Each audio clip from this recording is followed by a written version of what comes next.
Release lang ng babae doon sa Maguindanao yun. She's a Maguindanao lady. Yeah, before coming here, nag-usap kami.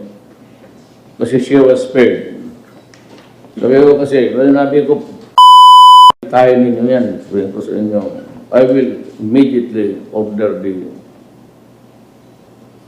suspension of the employment. Kasi kung hindi ko, si Bebot na magkwento. Anong kwento noon ba? Para malaman itong mga Pilipino na ito, mas marunong sa atin. This is the case of Jennifer Dalquez, the president, who was a household service worker. And she was accused of killing her employer. She was convicted and was sentenced to die by hanging. Pinatay niya dahil gusto niya Yung riven. employer niya, although nakakaduda, Mr. President, dahil yung size ng babae, that time I saw her, talaga napakaliit niya. Tapos yung kanyang employer is the size of LeBron James.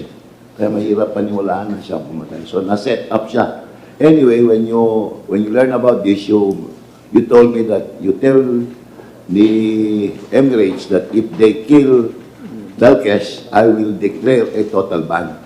So together with Administrator Kakdak of OWA, we went to Abu Dhabi, Mr. President, and relayed the same instruction that you gave me, that I said, the President respect your justice system, but the President feels that if you hang his countrymen, then he just has to declare a total deployment ban for the entire United Arab Emirates.